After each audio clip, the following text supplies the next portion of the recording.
નમસ્કાર દર્શક મિત્રો, આજની આ સચોટ વાતમાં આપણે એક નવો જ મુદ્દો લઈને આવ્યા છીએ. માણસ દુનિયાના છેડે જાય પણ પોતાની માતૃભાષા અને માતૃભૂમિને કદી ભૂલી શકતો નથી. એ પછી યુવાન હોય કે જીવન સંધ્યાએ પહોંચેલો માણસ હોય. ઉત્તર ગુજરાતના પાટણ જિલ્લાના ચાણસ્મા તાલુકાના રૂપપુર ગામનો એક યુવક, જો કે હવે તો એ 57 વર્ષની વયે પહોંચ્યો છે, જેનો જન્મ અમેરિકામાં થયો, જેના લગ્ન પણ અમેરિકામાં થયા. એ કદાચ દેશમાં એની આ 57 વર્ષની ઉંમરમાં ભાગ્યે જ 2-3 વર્ષ ભારતમાં આવ્યો હશે, પણ એને હમણાં એ પોતાના પિતૃ ગામ રૂપપુરમાં આવ્યો અને સુંદર મજાનો એક કાર્યક્રમ એને ગામમાં કર્યો. આપણે ત્યાં ગામડાઓમાં તમે જુઓ કે મોટાભાગના કાર્યક્રમ કયા હોય, તો કે મંદિરોના પ્રાણ પ્રતિષ્ઠા મહોત્સવ ને ધૂમ ખર્ચાઓ ને એના સરઘસો ને લગ્નમાં પણ તમે જુઓ શહેરની નક્કલો બધી, પ્રી વેડિંગ ને હલ્દી ને ગરબા ને ધાર્મિક ઉત્સવમાં તમે જુઓ નવરાત્રિમાં બધી શહેરની નક્કલો ગામડાઓ સુધી પહોંચી ગઈ છે. ગામડાના અસલ વસ્તુ ભૂસાતી જાય છે. તો શહેરમાં ક્યાંક બનતી નાની ઘટના આ યુવકે ગામડામાં જાગૃત કરી, સજીવ કરી. આ યુવકના પિતાશ્રી એ જ ગામમાં જન્મેલા અને આજથી લગભગ 60 વર્ષ પહેલાં તે પોતાનું માદરે વતન છોડીને વધુ અભ્યાસ અર્થે અમેરિકા ગયેલા. એના પિતાશ્રીનું બાળપણ અને યુવાવસ્થા ગામમાં જ વીતેલા અને એ ગામમાં ગાંધી રંગે રંગાયેલા એમના પિતાશ્રી કે જેમને એ ગામમાં બાળપણમાં શિક્ષણ, આરોગ્ય, રેડક્રોસ, પ્રૌઢ શિક્ષણ વગેરે અનેક કામો કરવાનું યુવાનોને પ્રોત્સાહન અને પ્રેરણા પૂરી પાડેલી. એટલું જ નહીં, 4-5 વર્ષે જ્યારે ગામમાં આવે ત્યારે કોઈ નવો જ વિચાર લઈને આવે. કદાચ આજની ગ્રામીણ પ્રજાને કે ગ્રામજનોને એમના વિચારો સ્વીકાર્ય કેટલાક ન હોય એવું પણ બને, છતાં પણ એમના કામમાં એ પોતાની રીતે કંઈક કરતા જ જાય. 2-2.5 દાયકા પહેલાં સાવ સુમસામ પડેલું ગામનું એક તળાવ સરકારી સહાય, લોકફાળો અને પોતાની મદદથી અમને 30 ફૂટ ઊંડું કર્યું. આજે તળાવ નર્મદાના જળથી ભરેલું હોય છે. એ જ રીતે એટલું જ નહીં, એ પોતે ત્યાં તળાવનું કામ પૂરું થયું ત્યાં સુધી હાજર રહ્યા. હમણાં થોડા વખત પછી આવ્યા, જ્યારે ગામમાં આવે 2-5 વર્ષે, ત્યારે કદી એમનો પરિવાર વડોદરા રહે છે, ત્યાં વડોદરા રહેવા નહોતા જતા. ગામમાં જ ગ્રામજનોની વચ્ચે રહે, ગામમાં જ જમે અને ગામમાં જ ફર્યા કરે. આ વખતે એમનો પુત્ર પણ થોડા વખત પછી એમની સાથે આવ્યો. મેં અગાઉ કહ્યું એમનો પુત્ર અહીં નહોતો જન્મ, અમેરિકામાં જન્મેલો, પણ એને એવું સરસ વિચાર આવ્યો એમને. પિતા પાસેથી પુત્રએ પણ પોતાના પરિવારનો સંસ્કાર વારસો. 2 વારસા હોય છે.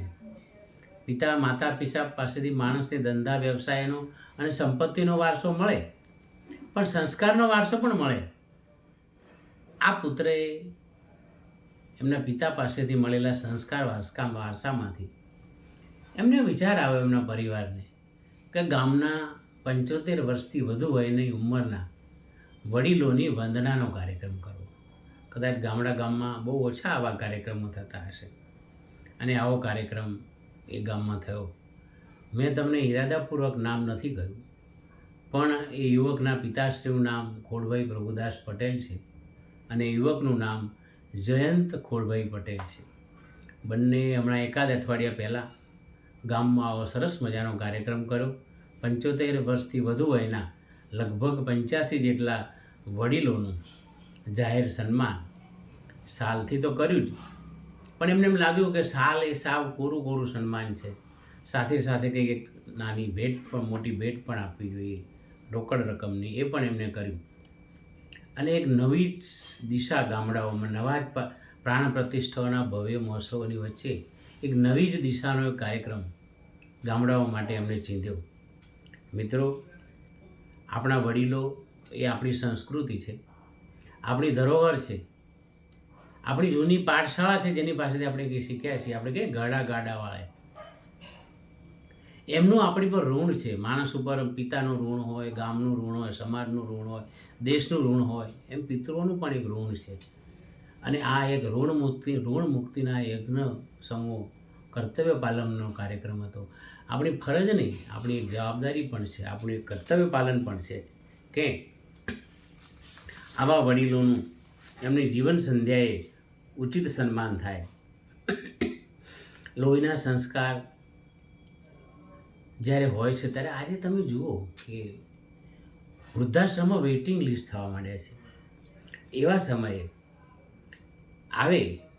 આવા કાર્યક્રમો ગામડામાં યોજાતા રહે તે બીજા ગામો માટે પણ અનેક રીતે પ્રેરણાદાયી છે. ગામના દરેક વૃદ્ધનું જીવન એ ઇતિહાસના એક પુસ્તક જેટલું કિંમતી હોય છે. એમનો સંઘર્ષ, એમનું આખું જે યુવાન છે, એમનું યૌવન એ પોતાના સંતાનો, પોતાના પરિવારના ઉછેરથી માંડીને એમના સંવર્ધન અને સંસ્કાર આપવામાં ગયું હોય છે.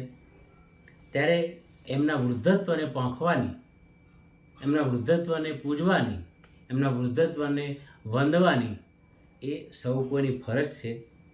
અને આજકાલ વિદેશમાં વસતા સંતાનો પોતાની આવી સંસ્કારની પરંપરા જ્યારે ભૂલી રહ્યા છે ત્યારે ભાઈ જયંતે પોતાના પરિવારના સંસ્કારોને ઉજાર્યા છે. તે માટે તે ખૂબ અભિનંદનને પાત્ર છે.